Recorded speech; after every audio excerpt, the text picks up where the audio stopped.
Tac. On peut commencer, donc Clément, si tu veux, ou Émilie. Je vous laisse Très bien, libre cours à vous.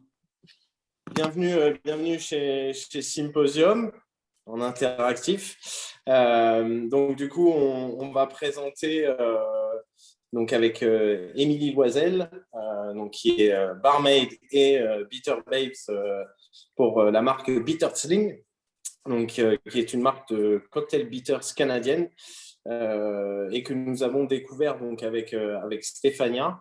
Euh, qui est co-gérante de Symposium.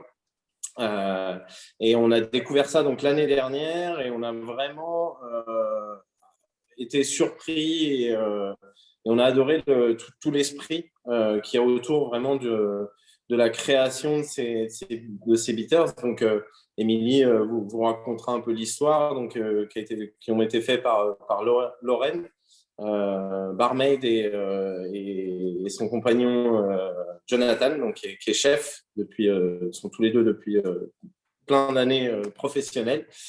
Et on a adoré ce côté justement bitters, cocktail bitters, mais qui peut être aussi introduit par les goûts dans tout ce qui est cuisine. Et nous, c'est vraiment ça qu'on veut aussi à Symposium, c'est pouvoir proposer des bitters qu'on peut utiliser pour tous les professionnels, que ce soit aussi bien dans le bar que dans la cuisine, de par les goûts qui sont proposés et la créativité. Donc, je vais laisser Émilie nous présenter donc Bittersling. Vous allez voir, c'est vraiment très intéressant de par l'histoire de la production. Et puis, avec grand plaisir, on se reverra directement à la boutique pour faire un vrai testing pour de vrai. Merci Clément, merci à tous d'être là et de me recevoir. C'est la première fois que je donne cette présentation-là en tant qu'ambassadeur officiel. Donc, ça va être super. J'ai bien hâte. Je vais mettre mon petit PowerPoint. Voilà. OK. Ah, parfait. Donc, Bittersling, c'est une compagnie, une petite compagnie de bitter canadien. Ça reste encore, même si on est disponible dans beaucoup d'endroits à travers le monde, au Canada, aux États-Unis, en Europe maintenant et en Grande-Bretagne, ça reste quand même une petite compagnie. Donc, on produit environ moins de 1000 bouteilles à chaque fois qu'on fait une production. Donc, ça reste, tout est encore fait à la main par amour par nos propriétaires.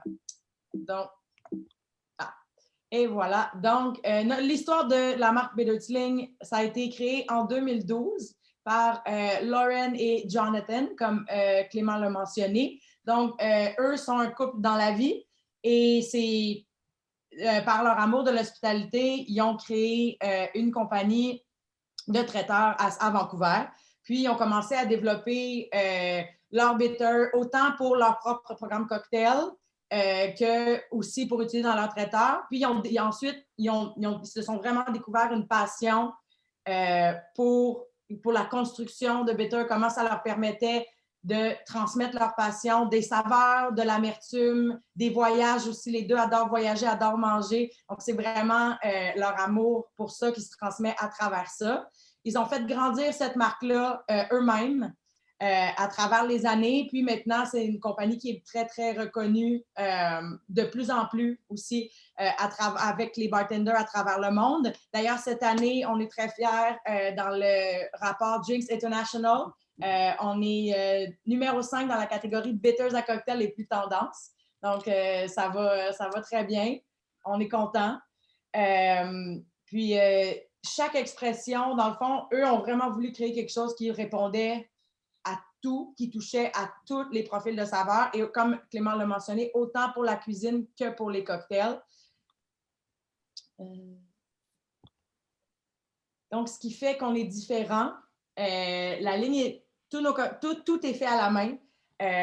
Même au début de la marque, quand on faisait les bitters aux agrumes, bien, les agrumes étaient pelés par Lauren, Jonathan, tout le monde à la main. Donc, il y a vraiment cette tradition-là. Maintenant, ils résident à Amsterdam, donc c'est plus possible, mais il y a quand même quelqu'un qui s'occupe de ce processus-là. On utilise une eau de vie neutre sans OGM. Tous nos produits on n'utilise que des produits équitables, donc on s'assure que la provenance est là. On s'assure aussi que tout est légal, qu'on a les permis, donc on n'utilise pas d'ingrédients qui pourraient être illégaux dans certains pays, mais pas nécessairement dans le nôtre. Donc, c'est quelque chose qui est vraiment important pour justement célébrer le terroir et les voyages à travers les ingrédients. C'est absolument, il n'y a rien ajouté à part les botaniques qu'on utilise. Donc, il n'y a aucun sucre, aucun agent de coloration, aucun extrait particulier. Tout est vraiment fait naturel. Pour balancer nos profils, on utilise la douceur naturelle de certains ingrédients, des fruits par exemple, pour utiliser ça, mais il n'y a absolument aucun sucre ajouté. Il n'y a que de l'alcool et nos botaniques choisies. Le profil est très... Donc, ça fait un produit qui a un profil très, très complexe. Souvent, on pense à des bitters ou à cocktail où on a vraiment une saveur qui va ressortir. Quand on va l'ajouter dans le cocktail, on va vraiment venir ajouter, par exemple, de la lavande. Les bitter things ne sont pas construits comme ça. C'est un profil très, très complexe qui, oui, se détache autour d'une combinaison, mais qui est vraiment conçu pour aller chercher tous les éléments d'un cocktail. Donc, pour balancer, ils vont aussi assécher un peu plus le cocktail qu'un différent bitter le ferait. Puis ils vont vraiment soutenir les saveurs. Donc, ce n'est pas nécessairement quelque chose qui va ressortir vraiment directement dans votre recette, mais vous allez voir la différence. Ça va augmenter les saveurs. On va aller chercher vraiment un peu comme on ajoute du sel, tout va plus goûter. Ça va être un peu la même chose. Puis ça va venir lier aussi beaucoup de saveurs. Puis l'amertume est très présente. Donc, ça supporte très bien aussi les saveurs en bouche. Donc, ça amène aussi une longueur. C'est pour cette raison-là aussi que nos bitters sont un peu différents en termes de portions. Donc, l'usage recommandé, c'est on dit 2 dashs. Dans le fond, les pipettes sont, quand vous avez la bouteille ici, vous avez la pipette, puis il y a une ligne de 1 ml. Dans le fond, la pipette, fait un dash, c'est vraiment 1 ml complet. Puis, on recommande environ 1 ou 2, dépendamment de la recette. 2, c'est bien. Il ne faut pas avoir peur de les utiliser, justement parce qu'ils s'intègrent très, très bien aux saveurs du cocktail. Ce n'est pas quelque chose que si on met 2 ml, on ne va pas débalancer le cocktail. On va vraiment venir enrichir le mélange. Je vais aussi vous parler, quand je vais présenter chaque expression, j'ai des petites recommandations de cocktails à essayer. Donc, si jamais vous mettez la main sur un cocktail puis vous voulez l'essayer dans certaines choses qu'on sait qui fonctionnent très bien, puis après ça, laissez votre imagination aller. On va voir tout ça plus tard. Clément l'a mentionné un petit peu plus tôt. Le terme bitter babe. Bitter babe, c'est le terme que Lauren et Jonathan ont développé un peu pour parler de notre famille d'amoureux des saveurs de Peter Tling. Donc, c'est une communauté globale de porte-parole. Certains sont, comme moi, par exemple, embauchés par la marque en tant qu'ambassadeur. D'autres sont des amis, des passionnés, des gens qui aiment ce qu'on fait, qui aiment partager les bonnes choses. C'est des gens de l'industrie. Donc, c'est vraiment une famille qui a grandi de manière organique. Les gens, c'est des amitiés, des gens qui sont devenus intéressés, puis qui partagent leur passion avec tous. C'est une famille choisie, inclusive. Donc, tout le monde est un bitter babe ou une bitter babe. Si vous faites un cocktail avec Bitter Tling, vous mettez sur les réseaux sociaux, #bitter babe, vous faites officiellement partie de notre famille. C'est aussi simple que ça. Et on en est très fiers. On est une communauté assez serrée. Ça nous fait... tous des gens qu'on connaît, puis on est très ouverts. Tout ce qu'on veut, c'est vraiment cet aspect communauté-là est très, très important pour la marque aussi. On veut pas juste vendre des bitters, on veut échanger, on veut créer des connexions avec les gens autour de cet amour-là qu'on a pour l'hospitalité, pour les saveurs et pour le voyage et les bonnes choses de la vie. Okay. Comment goûter? Je vais en parler quand même si on ne pourra pas le faire malheureusement. Quand vous aurez le faire, ça va vous donner une petite idée. Puis en même temps, vous pouvez utiliser cette technique-là pour n'importe quel autre bitter. Ça fonctionne très bien. Mais nous, on l'approche comme un spiritueux. Donc, on va mettre 1 ou 2 traits dans un verre à dégustation, soit un verre à vin ou un Glencairn ou quelque chose qui va nous permettre d'aller vraiment... d'aller nous mettre le nez dedans et d'aller chercher les arômes. Donc, ça va être la première étape. Vous pouvez aussi y goûter légèrement comme tel. Ça se fait. C'est sûr que c'est choquant pour le palais un peu, mais ça va peut-être, des fois, ça peut changer. Ça peut changer votre palais pour le reste de la dégustation, mais si c'est la seule chose que vous goûtez, allez-y. Vous allez pouvoir voir le niveau de l'amertume. Nous, ce qu'on aime faire ensuite, une fois qu'on a fait, qu'on a regardé, qu'on a senti, on ajoute du pétillant. Soit de l'eau pétillante, soit du tonic. Moi, j'aime bien utiliser le tonic parce que il y a une petite quantité de sucre dedans, puis ça va légèrement baisser l'amertume au goût. Donc, ça va laisser place un petit peu à toutes les autres saveurs. Puis, le pétillant va faire ça aussi. Donc, va faire ressortir, va élargir les saveurs. Fait que quand on va le goûter, vous allez vraiment pouvoir goûter toute la largeur du produit. On dit environ 30 ml de soda ou de tonic pour une ou deux pipettes dans votre dégustation. Puis on fait exactement comme on ferait avec un spiritueux. Il y a aussi la technique des mains, ça fonctionne. Mais des fois, je trouve qu'on ne va pas chercher autant de registres que quand on fait la dégustation comme ça, on vient vraiment chercher tout le registre du produit. Puis vu que nos produits sont très complexes et qu'ils ont beaucoup d'ingrédients qui sont construits ensemble, c'est quelque chose qu'on aime beaucoup faire. Avant de vous présenter chaque produit, je vais aussi vous parler un peu de la manière dont on les construit. Donc, chaque expression de Bedelsling part d'une idée, soit une idée de célébration d'un terroir particulier, soit une idée d'un pairing, excusez-moi l'expression, de deux ingrédients.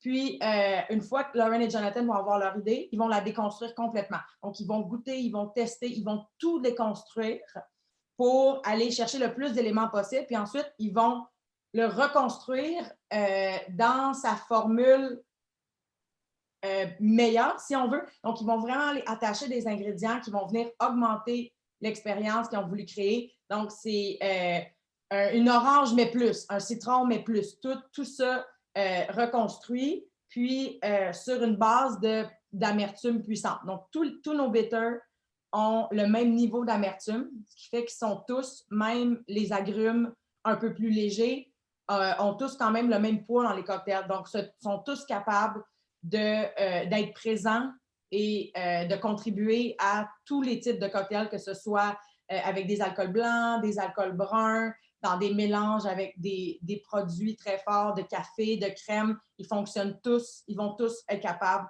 de faire leur travail et d'être présents. On utilise que des botaniques naturelles complets.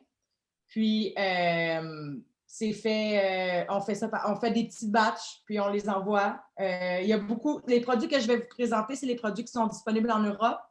On a une plus grande encore variété de produits qui est disponible au Canada et en Amérique du Nord, dont certains qui sont mes préférés personnels. Donc, j'espère qu'un jour, on va être capable de les avoir ici parce que ma petite réserve personnelle commence à descendre. Je vais commencer par notre premier... les saveurs principales, dans le fond, c'est les saveurs globales. C'est les premières qui ont été développées par Bedelsling. Puis, c'est celles qui sont en vente partout. Dans le fond, c'est les premières. Quand on approche un nouveau marché, c'est les premières saveurs qu'on met de l'avant. Il y a un très, très bon... Vous allez retrouver de tout, de l'agrume jusqu'à l'aromatique. Donc, c'est un set qui est très complet. Ils sont disponibles, bien sûr, chez Symposium. Vous pouvez les avoir en format individuel, 120 millilitres, comme ça, les grosses bouteilles. Puis, vous avez aussi le paquet cadeau qui sont des petits formats. Donc, vous avez chacun exactement le beau. On vient juste de faire la refonte du gift pack. Il est magnifique en bleu comme ça. Donc, vous avez dans ce cas-ci les 6 expressions dans un plus petit format. Fait que ça vous permet de un peu goûter à tout ou offrir en cadeau. C'est parfait pour les bonnes Noël, ces petites choses-là. Donc, nos 6 que je vais vous présenter en premier aujourd'hui. Donc, on a excusez-moi, est en anglais, je l'ai pris de Bitter Tzing. Tout le reste est en français, mais on n'avait pas de traduction pour cette chose-là directement. Donc, pamplemousse et houblon, qui est de l'Amérique du Nord. Ensuite, on a le loup-garou latin avec l'Amérique latine, plus spécifiquement le Mexique. Citron Marrakech au Maroc. Ensuite, on s'en va à Madagascar avec le chocolat malgache. En Inde, avec prune et racinette. Et on termine avec les saveurs de la route des épices en Asie avec notre aromatique, le Kensington. Juste une question, Émilie. Oui. C'est quoi le second? Le slogan? Le deuxième. Latin. Loup-garou latin. Oui, bon, tu vas l'expliquer. Ouais. Ok, parfait. C'est celui que je vais tous vous les présenter individuellement. Parfait, et je vais commencer par le loup-garou latin. Donc, ça, le loup-garou, c'est un des 4 premiers qui a été créé. Ça a été un défi, dans le fond, Lauren a un peu défié Jonathan de créer un bitter qui pourrait représenter sa personnalité à elle, si on veut. En anglais, Moondog, c'est le surnom que Jonathan utilise pour Lauren. C'est aussi le nom de leur petit chien qui s'en vient, petit chien saucisse qu'ils vont avoir bientôt. Donc, il y a vraiment une signification personnelle à ce bitter-là. C'est un de ses préférés, c'est sûr. Mais c'est aussi vraiment une très, très belle expression de la culture du Mexique et de la richesse de la culture. Il est basé autour des chilis, mais pas tous épicés. On vient vraiment chercher toute la saveur du piment, que ce soit les notes vertes, les notes un peu fumées. Donc, on vient vraiment... Il y a une petite épice à la fin, mais ce n'est pas du tout le point. Ce n'est pas comme une teinture de chili qui serait vraiment juste épicée. On complète le profil floral et un peu vert des poivrons, des piments, avec de l'origan mexicain, des feuilles de lime, zeste d'agrumes, mollet. Fait que ça donne vraiment un produit qui est vraiment complexe, qui est épicé, qui est absolument fabuleux. Je l'aime dans tout. C'est d'ailleurs le bitter que j'ai utilisé dans une compétition quand j'ai rencontré Lauren. Je ne savais pas que c'était son préféré. Puis c'est comme ça qu'on s'est rencontrés, qu'on est devenus amis à travers notre amour du loup-garou latin. Vous voyez, en bas ici, à essayer, partez à la découverte, c'est un peu mes recommandations personnelles. Donc, à essayer, c'est vraiment des cocktails classiques où le pairing est un peu obvious. J'en perds mon français. Plus classique, si on veut. Puis ensuite, les 3 autres, c'est des choses un peu qu'on ne penserait pas nécessairement, mais qui vont amener qui sont vraiment le fun à essayer. Vous les avez là. Ils font dans tout. Je l'adore aussi dans le café. Juste pour... j'aime ça mettre des bitters juste dans mon café. Ça amène des fois un petit kick le matin. Le loup-garou, je l'aime beaucoup pour ça. Justement parce que le côté épicé est bien balancé par un côté vert. Donc, on a vraiment, vraiment le beau côté de ça. Il a beaucoup de... Il pique ou pas? Spicy? Très, très légèrement. Okay. Moi, je suis la personne la plus intolérante à l'épicé, malheureusement, et j'ai pas du tout de problème avec ça. C'est vraiment à la fin, vous allez avoir un léger kick, mais c'est vraiment pas le point du bitter. C'est vraiment de célébrer le piment en tant que légume. D'accord. Oui. Ah, il a l'air bien, il a l'air sympa, lui. Oui, magnifique. Oui, c'est un bitter que je trouve très équilibré, qui est vraiment, comme tu dis, qui a ce côté vraiment côté végétal, le côté vert, où on va retrouver ces petites notes un peu de poivron, on va dire, et vraiment le côté envoûtant, moi je trouve, il a un côté chaud, et c'est très agréable. Je trouve qu'il donne une autre ampleur à un cocktail parce que justement, il a ce côté un peu envoûtant. C'est entre le côté chaud et végétal et très légèrement, mais très légèrement épicé, juste ce qu'il faut. Donc, et il marche, moi je sais qu'il marche très bien, que ce soit en old fashion ou quelque chose qui est légèrement citronné avec un bon équilibre justement d'acidité, d'amertume et ce côté envoûtant et chaleureux. Donc, c'est vraiment très intéressant à travailler. Absolument. Moi, je l'adore justement avec des fruits. Souvent, il y a le tagine, le sel épicé qui est souvent consommé avec des fruits. Mais le loup-garou, je l'aime beaucoup. Justement, dans un Clover Club avec la framboise, c'est absolument magnifique. Ça amène plein de belles notes. Puis justement, juste un petit kick à la fin. C'est vraiment à essayer. Celui-là, c'est un de mes... Avec déjà la sauce molle, ça doit te donner un petit kick derrière, quoi. Oui, vraiment, mais il est vraiment bien balancé. Toutes nos expressions sont ni trop amères, ni trop... on va chercher de la complexité, mais tout est dans la balance. Ouais. Ça reste... Il n'y a rien qui est... On comprend mieux la définition de... On n'est pas sur une saveur, on entoure quelque chose, quoi. On est plus sur un peu comme une sauce que le goût de faire développer un fruit, par exemple, bitter pamplemousse. Voilà. Exactement. C'est vraiment ça qu'ils veulent, c'est d'entourer. C'est bien, c'est cool. Ouais. Exactement. On y va avec citron Marrakech. Yep. C'est probablement mon préféré de tous. Je l'utilise dans tout. Jamais sans mon citron Marrakech. C'est tellement une belle... C'est comme se retrouver dans un marché au Maroc. C'est vraiment... c'est ça que ça goûte. C'est vibrant. C'est punché. C'est acide. Il y a une belle aromatique du citron, mais en même temps, on vient chercher le poivre avec du poivre de Sichuan. Donc, ça vient amener une belle... Il supporte très, très bien. Donc, oui, il est frais, mais en même temps, il est capable de supporter énormément de saveurs. C'est un produit qui est très, très versatile. C'est sûr qu'on va avoir tendance à l'utiliser avec les alcools blancs. Mon bambou sans citron Marrakech, c'est pas mon bambou. C'est absolument fantastique, mais aussi avec les alcools bruns, ça fonctionne très, très bien, justement à cause de ce profil épicé-là, de cette amertume soutenue. Il vient vraiment, il surprend beaucoup.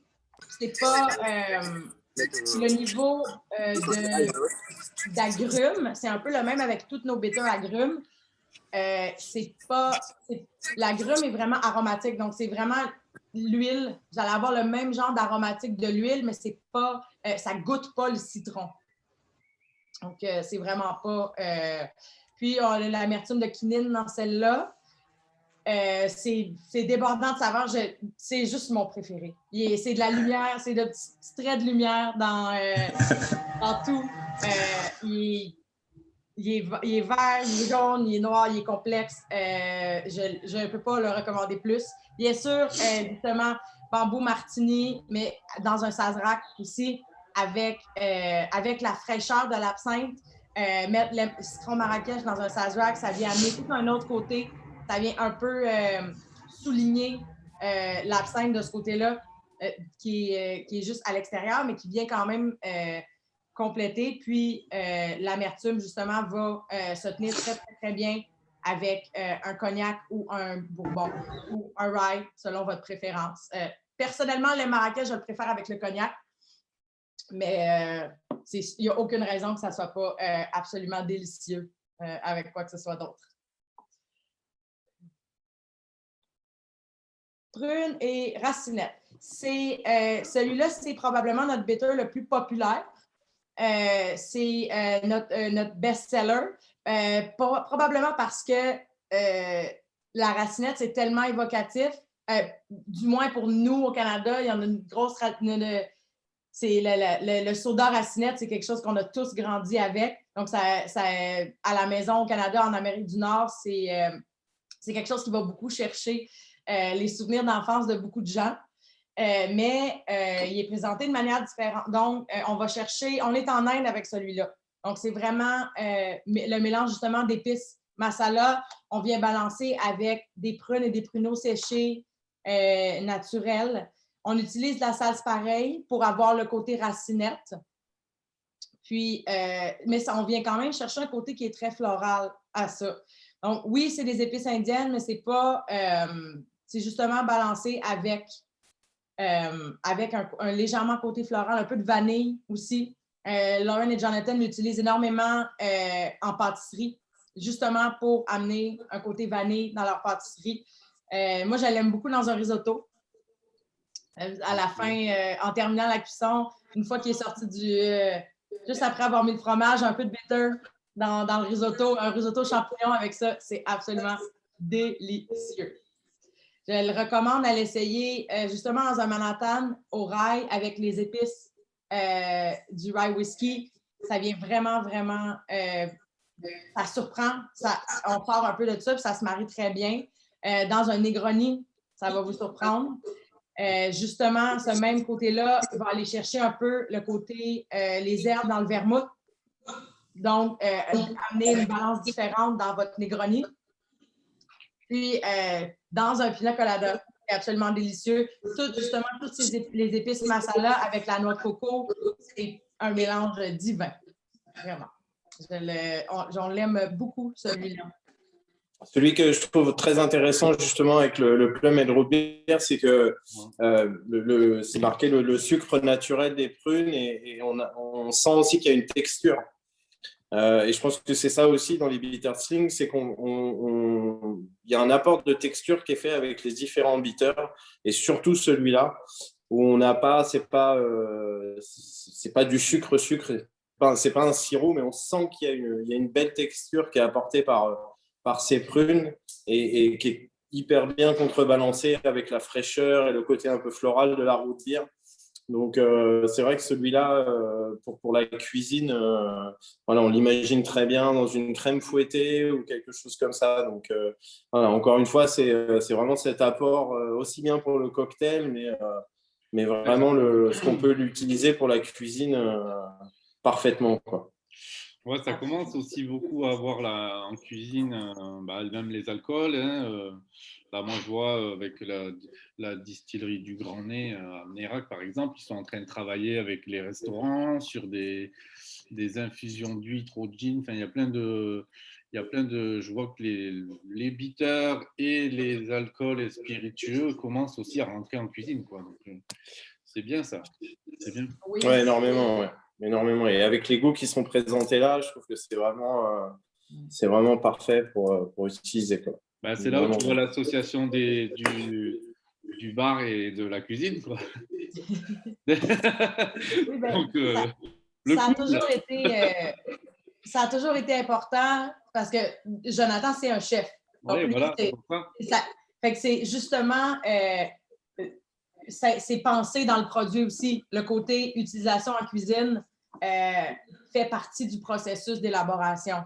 Donc, ça le rend encore plus versatile pour ce genre d'usage-là. ouais.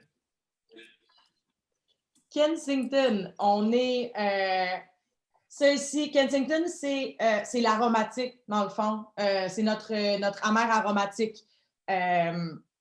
Tout usage, si on veut. Mais très différent du classique qu'on connaît. Beaucoup moins de clous de girofle. On reste quand même dans le même... il y en a quand même. On reste dans toutes les épices aromatiques qu'on connaît, justement. Nous, on s'inspire beaucoup de spécifiquement la route des épices. Puis aussi, c'est un peu une représentation, un petit clin d'œil à Toronto. Donc, le marché Kensington, c'est un marché assez éclectique de rue où on retrouve justement à peu près tout ce qui se fait. Toronto, c'est une ville qui est très cosmopolite, donc c'est vraiment, ça devient, on retrouve tous les produits d'un peu partout, de tous les habitants, tous les Torontois. Puis c'est aussi la ville natale de Lauren. Donc, avant d'habiter à Vancouver, elle était native de Toronto. Donc, il y avait... c'était un peu un hommage à la maison aussi, de cette manière-là. Ce que j'aime du Kensington, c'est justement son côté balancé. Donc, en l'utilisant dans un cocktail, dans un old fashion, c'est absolument délicieux. Justement, ça va pas... on peut pas trop en mettre. Il va vraiment juste venir relever les saveurs comme le reste, même dans un martini, parce que justement, il est balancé.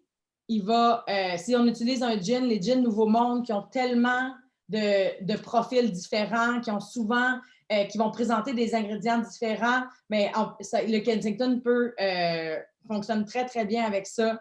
Dans un café alcoolisé, absolument aussi, dans votre Irish Coffee. Moi, je l'adore avec le pain. Donc, au lieu de mettre du vinaigre dans mon huile, je mets Kensington. Avec le pain, c'est devenu mon snack d'après-midi préféré. Le petit côté poivré avec la cardamome, la cannelle, même avec un petit peu de vinaigre, c'est absolument délicieux. Puis on voit vraiment le potentiel de un peu comme un poivre. Si le lait Marrakech, c'est mon sel, mais le Kensington, c'est définitivement mon poivre. C'est vraiment beau à essayer dans tout. Tout ce qui appelle pour un bitter aromatique. Kensington, de facto, fonctionne. Absolument, il va être absolument délicieux. Puis justement, facile à développer et à utiliser dans d'autres recettes qui peuvent. On va essayer. Ouais. Chocolat.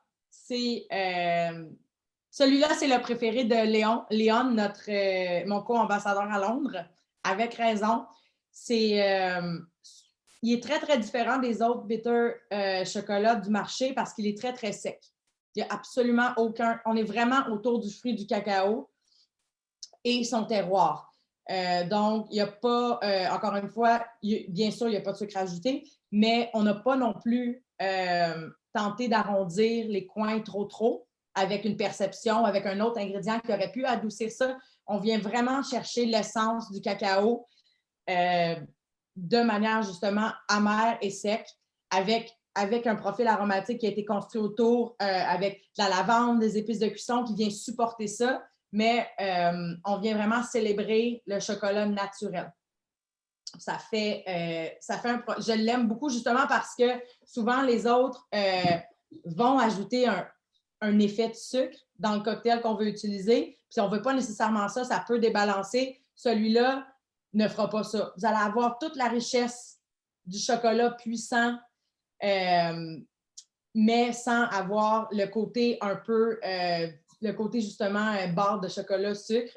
Ça va être vraiment pur cacao. Donc, bien sûr, dans un White Russian, c'est un excellent mix dans tout ce qui est lait au chocolat et autres préparations, mais aussi dans un sherry cobbler, c'est absolument délicieux. Les sherry secs avec les fruits, le chocolat vient justement amener une belle dimension à ça, puis complexifier. Dans un Negroni, dans un Americano, chocolat absolument fantastique. Même chose parce qu'il est sec, vous allez avoir, ça va complexifier, mais sans changer la balance. Puis, si vous avez, on veut faire un mollet maison, dans le fond, on mélange les deux ensemble, un dash de chaque, puis on va avoir le même, on vient de créer justement, on joint les deux saveurs, puis on peut les utiliser pour les cocktails qui auraient besoin d'un bitter chocolat mollet. Ces deux-là fonctionnent très, très, très bien. Toutes nos expressions se marient très, très bien aussi. Un dash de un dash de l'autre, ça fonctionne. Ils se complémentent très, très bien. Puis aussi parce qu'ils font partie de la même gamme. Donc, ils ont une construction qui est similaire. Ils sont tous construits un peu sur le même squelette avec différents ingrédients, mais parce qu'ils font tous partie de la même famille, ils sont tous très facilement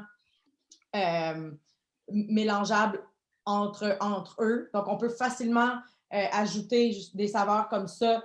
Moi, j'aime beaucoup le cerise que je vais vous présenter très bientôt avec le chocolat, justement, les deux ensemble dans un cocktail un Manhattan, un cocktail au whisky ou au cognac, c'est absolument fantastique.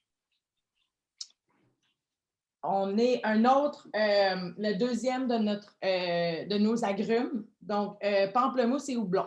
Celui-là, il n'est pas exactement ce qu'on s'attendrait d'un bitter pamplemousse. C'est pourquoi je l'aime beaucoup. Il est vraiment herbacé. On vient vraiment chercher le côté, l'amertume du houblon, mais aussi le côté vert et aromatique et herbal du houblon. Donc, c'est vraiment ça qui est exploité avec les zestes de pamplemousse. Au nez, on a même des arômes de feuilles de céleri. Donc, c'est vert, c'est lumineux. Ça vient vraiment, c'est parfait pour le pétillant. C'est une belle brightness. Ça fait trop longtemps que je suis en Angleterre. Puis, justement, l'amertume, on vient complimenter l'amertume du houblon avec de la quinine pour assurer notre niveau d'amertume constant à travers tous nos produits. Mais c'est vraiment le houblon qui est mis de l'avant, puis qui est la star un peu de ce produit-là. Je l'adore. Dans un London Calling, c'est absolument fabuleux. Je pense que vous avez compris que j'aime beaucoup le sherry. Et justement, le côté herbacé dans le London Calling, qui était vermouth, citron, sherry, qui a fait, dans la recette classique, il y a déjà un bitter qui est juste pamplemousse. Mais avec ça, on va chercher justement les belles notes vertes dans le Fino Sherry. On va chercher aussi le citron qui va venir, la fraîcheur du citron va vraiment bien se marier avec un bitter comme ça. Et dans le pamplemousse, on est plus dans le fruit ou plus dans le zeste? On est vraiment dans le zeste. OK. Ouais. Dans le zeste pour complimenter justement, le houblon, puis le profil herbacé. D'accord. Donc, ça ici, on a terminé avec nos globales. Vous avez en Europe, chanceux, on ne les a pas ici encore. C'est donc ce qu'on appelle nos saveurs créatives. Donc, c'est 3 autres produits préférés qui ont été développés pour complimenter, dans le fond, amener une autre dimension aux 6 premières. Donc, on a cerise, Suyus, qui est Amérique du Nord et par la même occasion Nouvelle-Orléans.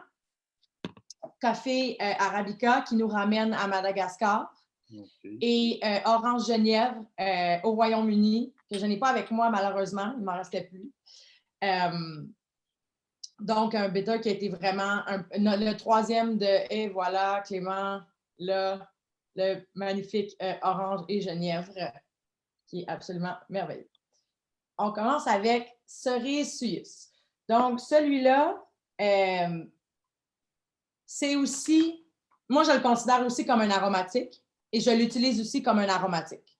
Donc, plus que, par exemple, souvent, il va être comparé à Péchaud parce que c'est cerise, un peu anisé, puis aussi, il est vraiment inspiré par la Nouvelle-Orléans, mais spécifiquement la cuisine de la Nouvelle-Orléans, mais ce qui en fait donc, il est sec et il est aromatique.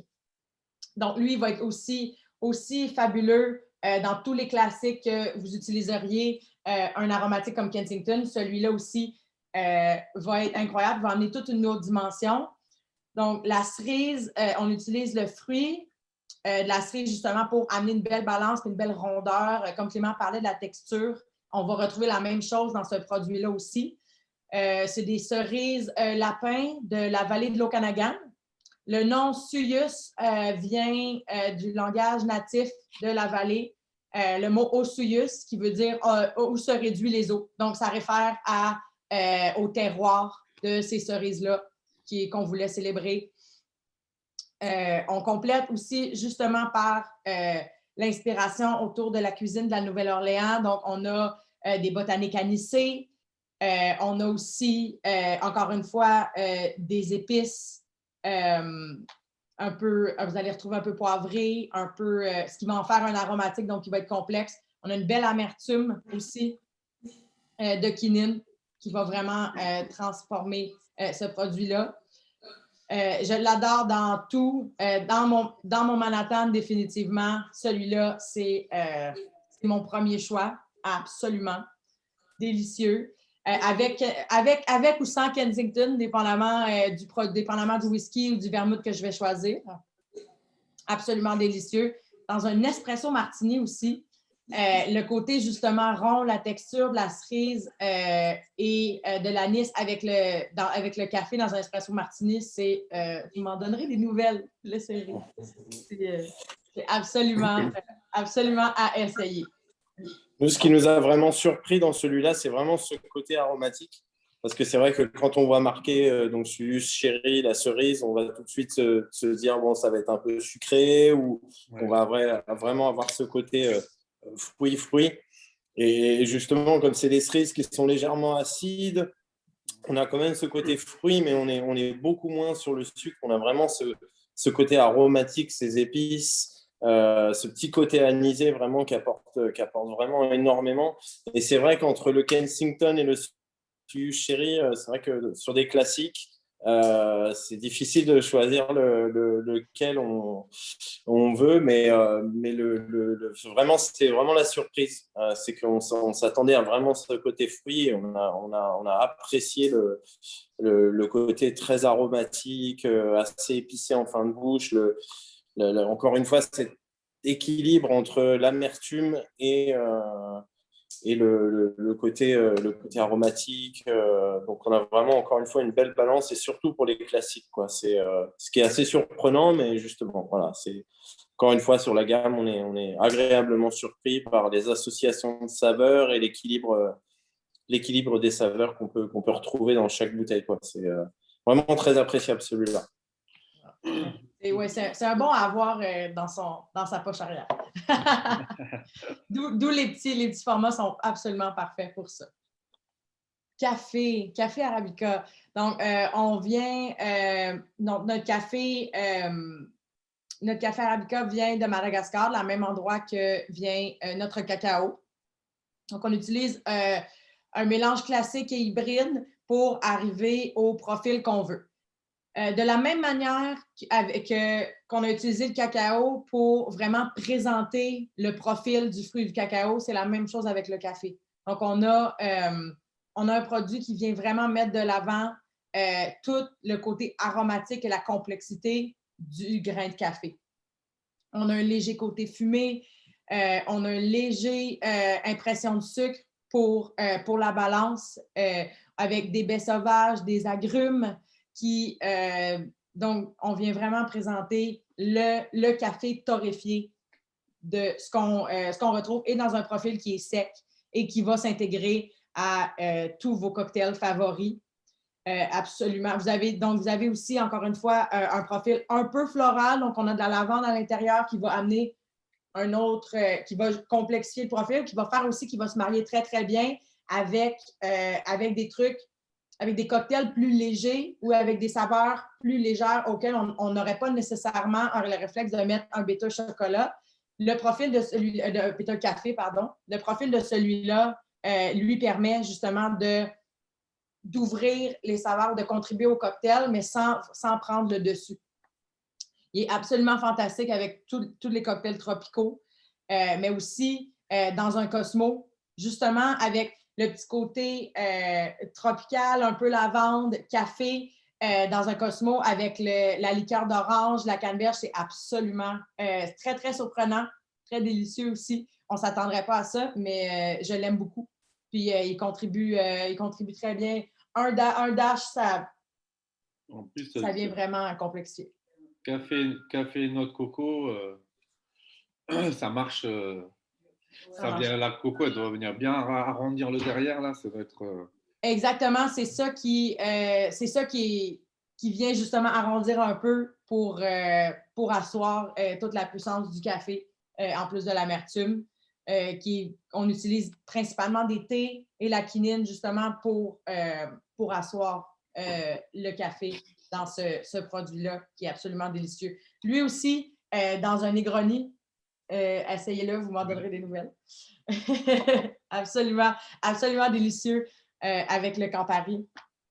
Ou mon préféré, le citron de Marrakech. Non? Dans un highball, quelque chose comme ça, ça fonctionne délicieux. Même dans justement les trucs plus légers, ça va fonctionner super. Okay. Le dernier, mais non le moindre, c'est le troisième de la famille de nos agrumes, orange et genièvre. C'est un très, très beau, un peu comme la cerise n'était pas nécessairement le bitter cerise auquel on s'attendrait en ramassant un bitter cerise. C'est exactement la même chose avec ça. Donc, c'est pas nécessairement juste un autre bitter à l'orange. Il est vraiment, il a été construit, pensé pour le gin tonic, si on veut, ou avec les saveurs, avec les interactions d'un gin tonic. Il a été pensé comme ça. Donc, il a été construit, mais il fonctionne avec absolument tout. Vous avez un côté, donc, l'écorce d'orange avec les baies de genièvre, mais on a aussi la cardamome, la citronnelle, des choses comme le romarin. Donc, on a un côté frais, on a un côté zeste, on a un côté légèrement herbal, on a aussi un côté aromatique qui est vraiment regroupé tout pour vraiment faire briller l'orange. C'est sûr que ça fonctionne absolument avec tout ce qui est gin, bien sûr, mais aussi dans un Manhattan, même chose, un peu Kensington, orange, Genève dans un Manhattan, ça va être absolument fantastique. Encore une fois, dans un espresso martini. Je ne sais pas pourquoi j'aime tant ça, mettre des bitters dans mon espresso martini, mais j'adore ça. Puis, on vient un petit peu accentuer le côté orange choco, orange café, qui n'aime pas. Oui. C'est un super... c'est vraiment un beau produit, puis il est vraiment puissant. On ne s'attendrait pas à ça nécessairement venant d'un bitter agrume, mais il est vraiment puissant. C'est probablement le plus puissant, je dirais, des trois en termes de saveur, en termes de la manière dont il est présenté, mais il reste rond et complet et aromatique comme tous nos bitters. OK. Tout à l'heure, Émilie, rapidement sur le orange and juniper, tout à l'heure, Émilie parlait de la façon dont les bitters sont faits, où ils prennent les ingrédients, ils les déconstruisent pour ensuite les reconstruire. Et je pense que celui-là, c'est vraiment le meilleur exemple pour montrer comment ils produisent ou ils pensent leurs bitters. On a un côté orange et un côté du juniper, donc on pourrait se dire, bon, OK, on va avoir le côté zeste et un côté, ça sent le gin. Alors que non, on a vraiment cette impression où les saveurs en fait sont développées, où on a l'impression, oui, on va sentir le côté zeste, la petite douceur, la fraîcheur, mais on a aussi cette impression quand on croque dans le zeste. Donc on a ça, et on a aussi pareil pour la juniper, quand on la prend, quand on la casse dans la main, cette odeur assez végétale de baie, quand on la croque aussi, cette petite amertume et ce côté herbacé, et ils ont construit vraiment ces bitters-là comme ça pour en fait les retrouver après dans la bouteille de cette façon-là, avec cette petite amertume fraîche du zeste, le côté végétal et herbacé de la genièvre. Donc on retrouve vraiment ça, et donc il est plus complexe qu'un orange et juniper simple mis l'un avec l'autre. Et encore une fois, c'est là où ça a vraiment été étonnant. C'est de retrouver toutes ces petites pointes de saveurs différentes qu'on peut avoir, que ce soit au nez ou en bouche, et vraiment de les retrouver dans ces bouteilles. Et pour les cocktails, c'est encore plus facile et appréciable de les utiliser, parce que justement, suivant ce qu'on veut ajouter, ce côté zeste, ce côté amer, ce côté végétal, c'est vraiment, voilà, on a toutes ces petites saveurs et ils s'allient avec beaucoup. Et l'orange et le juniper, c'est vraiment, je trouve, l'exemple le plus parlant de cette façon de construire les saveurs ensemble. Donc, c'est vrai qu'on pourrait penser directement que ce soit un bitter spécialement conçu pour les old fashion ou Negroni, alors que non, quoi. Exactement. Ouais. Il apporte beaucoup plus vraiment de saveur, de longueur. Voilà. On est encore une fois dans l'équilibre et c'est vraiment appréciable. Tous les bitters sont construits aussi pour être très versatiles. Donc oui, il y a toujours une idée derrière, il y a toujours un désir de mettre quelque chose de l'avant, mais la versatilité du produit, le fait que c'est pas justement un bitter à old fashion. Tout est fait pour tout, puis on peut l'essayer avec tout, tous les types de spiritueux, tous les types de cocktails. En cuisine aussi, la même chose. Donc, ils sont excessivement versatiles.